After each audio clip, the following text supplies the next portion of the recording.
Welcome back. Tonight, Manatee School Board District 4 incumbent Scott Hopes certainly knows how to make an entrance. He was appointed by Governor Rick Scott to fill the term of Karen Carpenter, was quickly elected chair, and just as quickly, all the fun began with clashes with his fellow board members, even the parking lot standoff with board member Dave Miner. Seeking his first full term, Hopes has 3 challengers who say they hope to bring a more collaborative approach to the board. And joining us now for more are incumbent Scott Hopes and challengers Joe Stokes, Jim Daniel, and Richard Murphy. Welcome to you all. We're going to begin as we have with all these debates and giving you all a moment to say hello and tell us about why you are running for this position. And you are the incumbent, Scott, so we'll start with you.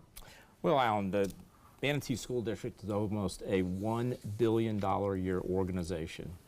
And now more than any time, it needs a strong professional businessman with knowledge of finance and expenses and an understanding of budgets of large educational institutions to ensure that we get the best possible education for the tax dollars that are spent. A key element of being a board member is the ability to ask the hard questions, the experience to craft solutions to challenges, the experience to develop policy with a strategic vision. As an educator, a businessman, and a community leader, I understand and take very seriously the role of school board member, and I work every day for the benefit of our students, teachers, and families. Okay, Joe. I'm going to start a little bit different. My name is Joe Stokes, and I'm excited to be running for the board. Appreciate this opportunity. But I want to thank all the candidates that are here in Suncoast 7 for changing the date.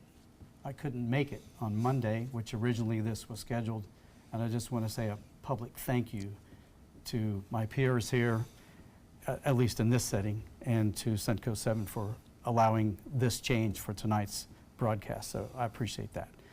I also want to say good job to our teachers and principals who got ready for open houses today. As you can tell already, I'm interested in school, and the details of school is what I know about. I've been a principal of 4 schools. I have been a teacher for 17 years in my career. I've been an educator in 2 states. I've worked at the district level. It's not just about business. It's also about the details of understanding how schools work. Okay, Jim. The only one here that has raised a family in Manatee County, put them through elementary schools, middle schools, high schools on both sides of the river, have worked with teachers on both sides, have worked with other organizations. I'm the only one that's spent over 30 years already of service to the Manatee community through other organizations like the JCs, the Red Cross, Southwest Children's Academy, and some other things. I think we have to have a very strong change in the direction of where our district has been going. We talk about being an A district, yet we've got 2 schools on the chopping block that if they don't meet the challenge this year, they're gone. We've already lost a lot of schools, and I think that we're kidding ourselves if we say that we're achieving things that still leaving neighborhoods behind, leaving children behind. We're doing an awful lot of busing from one end of the county to the other, and I have to wonder why, or we can't take care of our neighborhoods. Thank you. Okay, Richard. Thanks very much.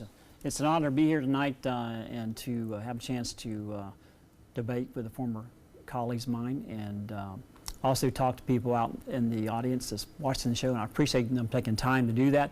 Everybody's so busy. This is an open house night for many schools, so they're very busy. And as a former superintendent, I understand how this day works. It starts early, and it's a long day for students and teachers also as they come into schools to get started and get their orientation process and meet their teachers and so on.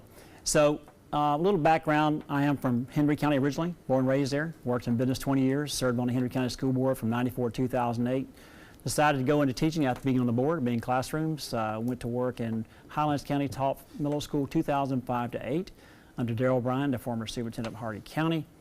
And then 2008, I began to think about running for superintendent, became superintendent in Henry County. And we have to pick it up from there. We have a lot to get to tonight. Our debate with the candidates for District 4 in Manatee County on the school board will continue. Welcome back. We are talking about the Manatee School Board District 4, and joining us for more are incumbent Scott Hopes and challengers Joe Stokes, Jim Daniel, and Richard Murphy. Every election is about hiring and firing the incumbent, and Scott, let me start with you. Why should you be rehired by the voters? Well, with the challenges that the district have, I have the experience and skills to deal with not only the financial issues that we're confronted with, the operational issues, but also along the lines of our education mission, which is our core. Among all the candidates, I'm the only one that has the academic credentials to teach K through 12 gifted, all the way through the PhD level at Harvard, Yale, University of Florida, and I sat on the board of trustees of the University of South Florida system.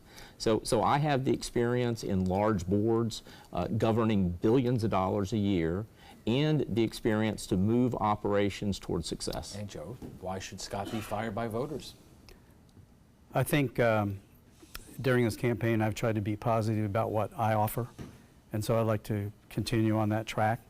And I believe I have experience in the district. I was 12 years as an employee, so people know my management style. They know I'm a servant leader.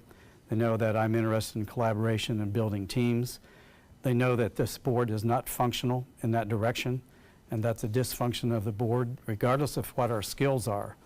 If you can't deliver a message, if you can't help other people be successful, that's what leadership is all about. And it's also about building trust. And that is something that I bring to the community and to the board. Jim, why should Scott Hopes be fired by voters and you hired? Well, as I said in the opening, we need a new leadership to have a new direction. The dynamic of the school board seems to be repeating itself over and over and over again. And if we keep trying to do the same thing with expecting different results, we're never going to get anywhere.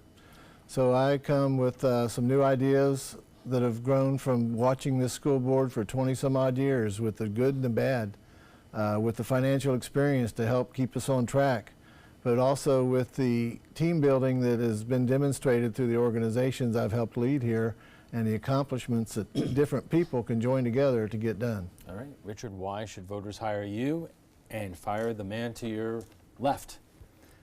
Well, Alan, I think that they'll make that choice for sure.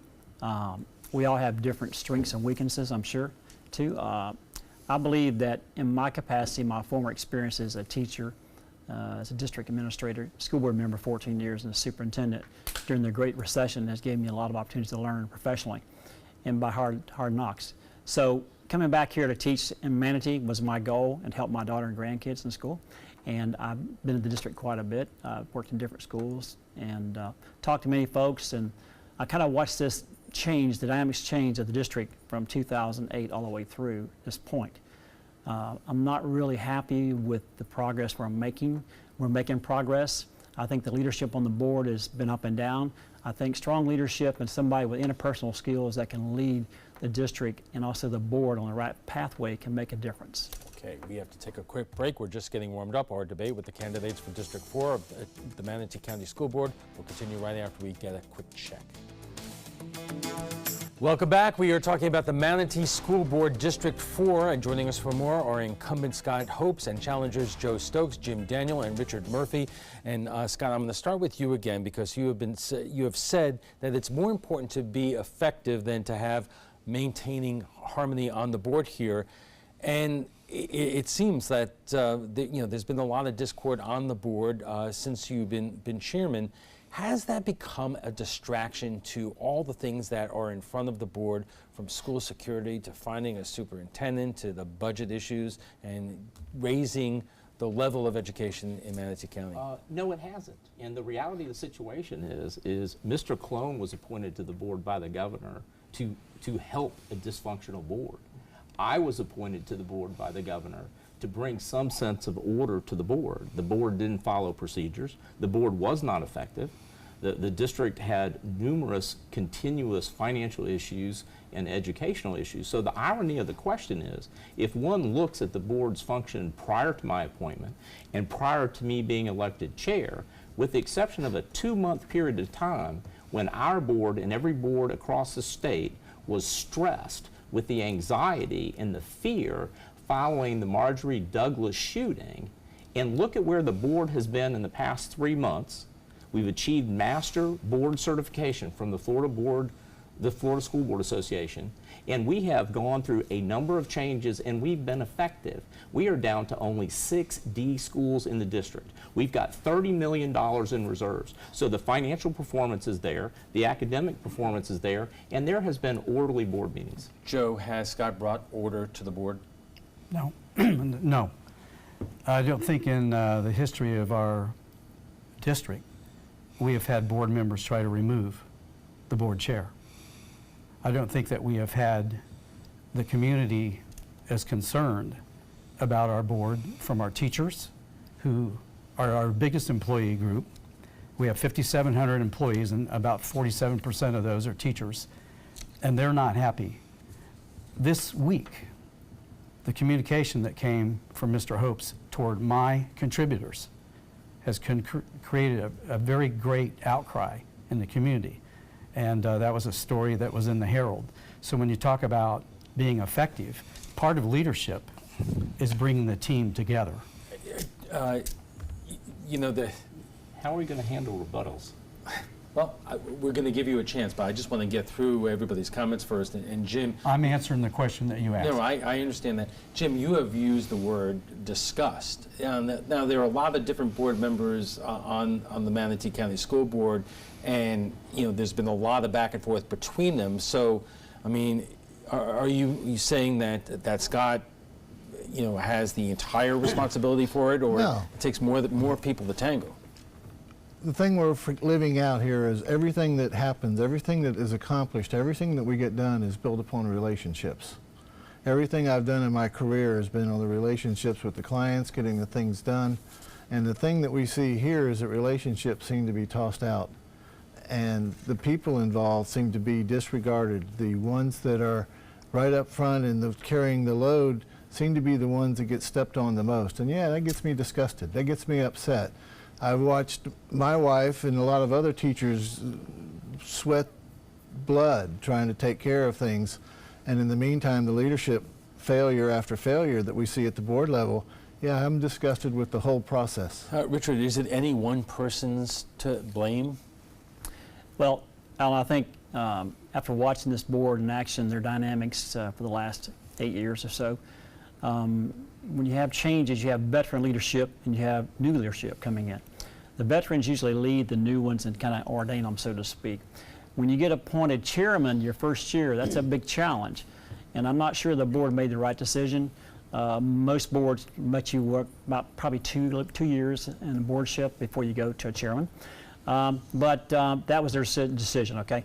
But I think what I've seen really is a lot of different personalities and a lot of interpersonal skills that aren't very effective.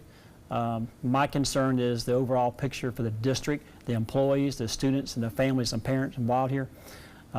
Being a former superintendent, I know what that responsibility is too. All right, Scott, I want to give you an opportunity to respond to some of this criticism. Well, I think first of all, my nearest opponent is referencing a comment that certainly was taken out of context. He has not been afforded the exit interview with the State Auditor General 2 weeks ago about findings with regards to some of our subcontractors, and those are some of my opponent's contributors. And that will be made public probably no later than November. And with regards to the selection of unanimously electing me chair, had to do with the need for leadership and to develop a level of trust, or at least hope in the community, that if they passed a $38 million a year referendum, that it would be treated effectively and efficiently. But 2 points here. Obviously, you were elected unanimously, but obviously there were attempts to remove you along the way. After the referendum was passed. Okay. Who is the subject of the state auditor report? Who wants to respond to that? As far as to who is involved in it, Yeah. I don't think anybody but I don't think we would know. We haven't know seen one it. He's person- talking about inside information I think that's the not one person available. was put on That's not very transparent. I paid think leave. the chairman has the position he needs to hold, because if it's not public information, He he doesn't shouldn't need be to talking share about it. Okay. Let's It's a move on. repeat finding. It's in the 3 prior audits, right. so you have access Okay. to it. Yeah. We have talked about, in terms of one of the biggest tasks in front of the board right now is hiring a new superintendent of schools. The chairman has said that there should be a strategy that leads to the superintendent, not the other way around. Would you agree with that? Well, Alan, I can tell you, I've been involved in national searches, and also I was part of the Manatee search in 2010. I'm sorry, 13. And so I think the best way is to have the Florida School Board Association and the Superintendent Association conduct the search. I've seen other search groups do it. They know pretty well what Florida rules are and laws and so on, and they bring in the people that have the talents and skills, and they vet them, and they also bring in people from the community and serve as teams on that process. Okay, Jim, build a strategy first or hire a superintendent? We got to have a loose strategy in place, but to say we're going to put a strategy in place and to bring somebody that's qualified, that's experienced, and we're going to expect them to implement a plan that they haven't been part of, that they haven't been able to put together, they're going to be held accountable for achieving it, and they haven't been in part of building it, that just seems foolish. Joe? I don't believe many people in our community think that this board could develop a strategic plan, evidenced by the things that we see occurring, whether it's the Citizens Advisory Committee and how the disagreements seem to occur on that. The idea of selecting a superintendent, the best thing that this board could be able to show is unity, and the fact that they will be behind a superintendent, not in front of the superintendent, and that will attract better candidates. That's right. Scott? Well, I'll give my opponent, Mr. Murphy, credit because he's absolutely correct. And I began the process with the Florida Association of District School Superintendents and the Florida School Board Association more than 6 months ago because I was aware we'd be needing a new superintendent. And the first member arrived today, and after Labor Day, a full team of 5 members will be coming in, and all of the advice of the recruiting firms, the School Board Association, have said we need a strategic plan before we start a search. Quick question, real quick answers because we're coming up to a break, but Mr. Murphy, you talked about you're going to take a wait-and-see approach in terms of the recent tax hike being extended because it only lasts 4 years. Why do you say that, considering our schools are really short on funds at this point? Well, I can tell you that the sales tax, the school district gets a .5% of one. The other half goes to city and county. And I believe we need it, and I believe our teachers and all our employees need a raise. They really suffered quite a bit during recession. Their pay was cut 10%, and they did concessions and so on. What I was talking about was the actual 1 mil property value. Right. The state took away half a mil 10 years ago at least. So the 1 mil is additional property tax. And we have less than a minute, so I want to go down the line real quick. I think we have the biggest challenge facing the district after having leadership in place is that 1 mil, because it was so slim, the margin of passing. The district hasn't showed the community they can be accountable and transparent. They have to earn that mil, or we won't have it 4 years from now. Joe? If our schools are successful, if the business community, if the employee groups, if all of us are working together, they'll get behind the schools. And Scott, real quick. I came out in front of the tax. That's why the margin was to the positive. And we have a system of accountability and transparency that's in place. As long as the board does not undo the empowerment of the Citizens Financial Advisory Committee, they will demonstrate to the citizens that we deserve the money and we are making efficient use of it. Okay, we have to take a quick break, and we'll be back for final thoughts when we return. Stay with us. And our guest joining us right now for final thoughts. Richard, make your final statement. Why should voters elect you? Alan, I hope they'll value my experience from being a teacher in Manatee County, a school board member 14 years in South Florida, superintendent 4 years, and also a parent and grandparent with kids in the system. I really value what teachers and employees do in this district. I want to be there for the employees, the parents, and the community. I've worked as a public servant since 1994. I want to continue working as a public servant. I am here to make that happen. Jim? I believe that we've got some serious issues facing us in the school board. I believe that we need to change leadership in order to make that happen. I believe I've got the combination of the experience, the skills, and the community contacts to help get that there. We've got to have this police, certified law enforcement in our schools. Being without that's the biggest fear, as I've learned from everybody unanimously says that's got to be number one. To divert ourselves from that would be very foolish, I would think. Joe? I believe this candidacy is about being a leader building trust and communication as the time has gone on in the campaign. I've been endorsed by the Gulf Coast Builders, the Manatee Education Association, Invisible East, Manatee School Counselor Association, Black Bloc Vote, and the Suncoast Retired Teachers Association. That's a very diverse group of people. What do they see in me? I think they see a person that they think will bring things together. And Scott, you get the final word. I'm Dr. Scott Hopes. I'm the chairman of your school board. And as an educator, a successful businessman, a proven leader, I want the Manatee County School District to be #1 in the state. We have a $1 billion a year organization. We can do better. We can be #1, and we can do it as a community. All right. We want to thank all our guests for being here tonight. Scott Hopes and his challengers, Joe Stokes, Jim Daniel, and Richard Murphy.